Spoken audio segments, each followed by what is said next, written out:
Tuhan bersamamu. Dan bersama rohmu. Inilah Injil suci menurut Santo Matius. Dimuliakanlah Tuhan.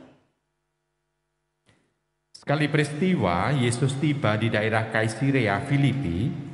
Ia bertanya kepada murid-muridnya, kata orang, siapakah anak manusia itu?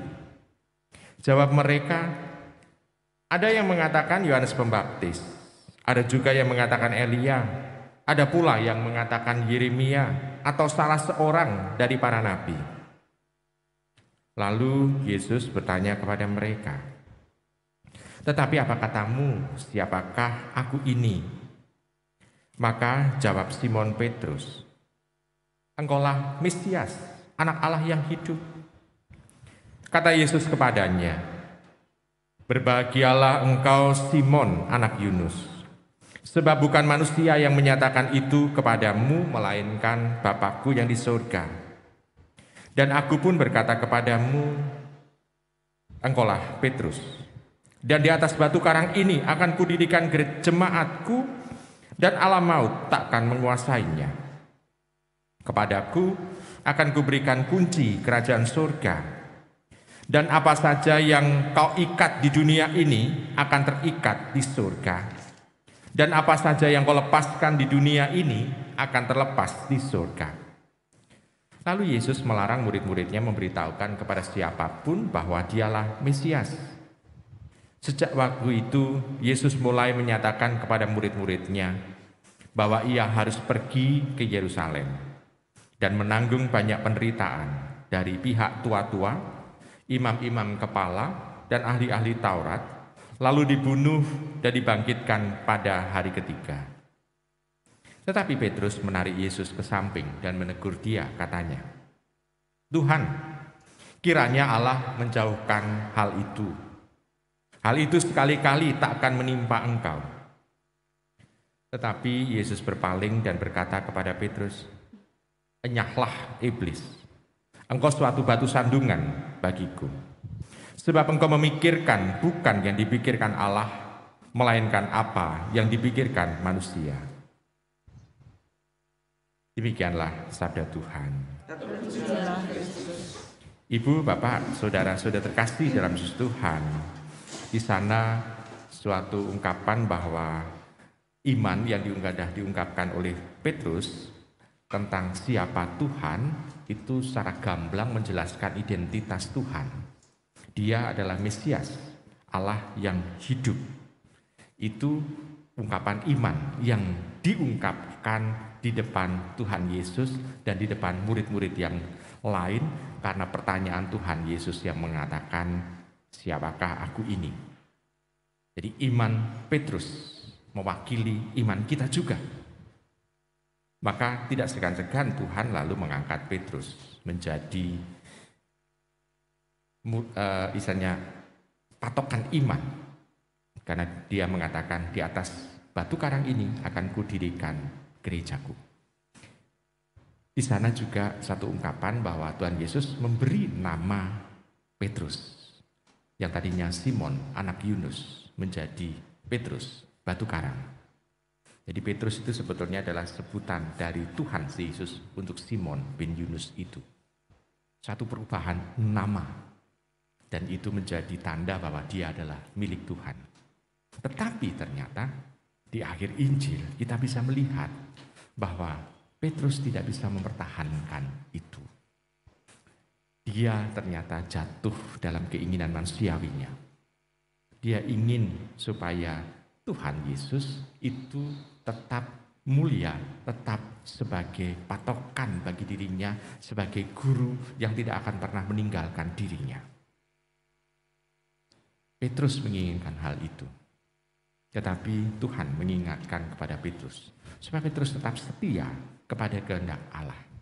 Bahkan Tuhan itu secara kasar itu mengatakan Petrus sebagai iblis. Karena dengan mengatakan enyahlah engkau iblis, yaitu enyahlah engkau penghalang, engkau batu sandungan.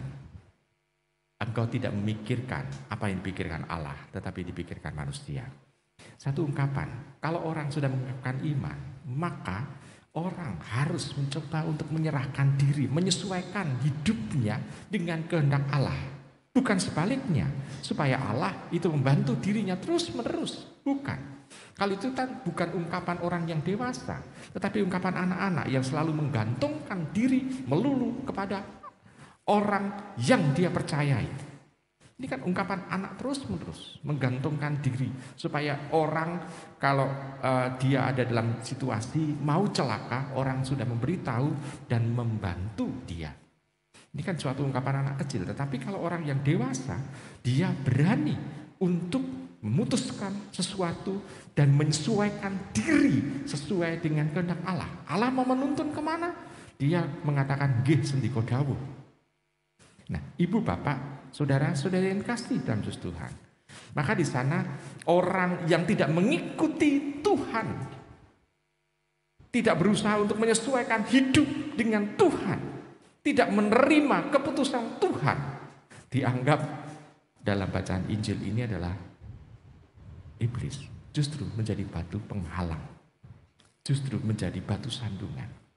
Nah, maka dalam kehidupan beriman kita, dalam kehidupan kita sehari-hari, kalau kita sudah mengungkapkan iman kepada Allah, Dia adalah Sang Mesias, Dia adalah Gembala kita, Dia adalah yang menuntun kita, Dia yang menyelenggarakan kita, maka kita berusaha untuk memberikan hidup kita melulu kepada Allah, melulu kepada kehendak-Nya.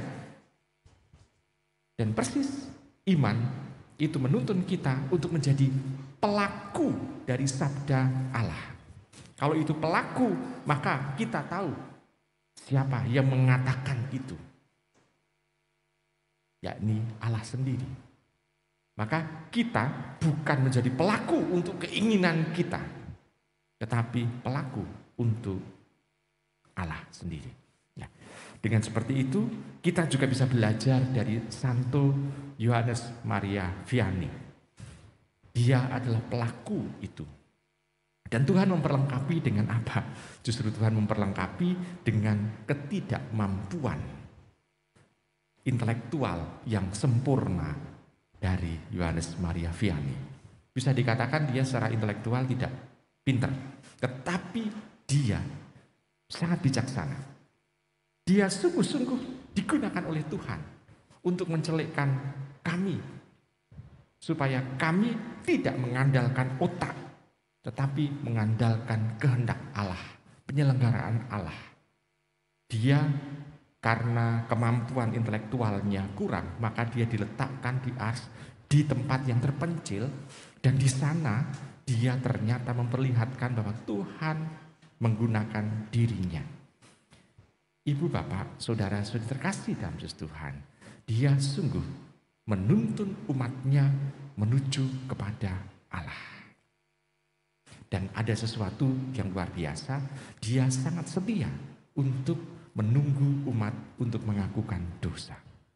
Dia bisa berlama-lama di ruang pengakuan dosa untuk menunggu umat. Dan dia ternyata dicari oleh umat untuk pengakuan dosa. Artinya untuk membimbing hidup pribadi umat, para umat itu. Walaupun intelektualnya itu kurang, namun kebijaksanaan dan penyerahan diri kepada Allah sungguh luar biasa. Maka dia diangkat oleh gereja menjadi pelindung para imam. Ibu bapak, saudara-saudari terkasih dalam Tuhan, maka kita bisa melihat Tuhan justru mau mencelikkan mata kita bukan karena kepandaian kita, namun karena orang itu berani untuk memasrahkan hidup pada penyelenggaraan Tuhan. Marilah kita belajar juga dari Yohanes Maria Vianney untuk berani memberikan hidup melulu pada Tuhan dan tidak mengandalkan pikiran kita yang seringkali tidak sesuai dengan kehendak Allah. Selamat merenungkan.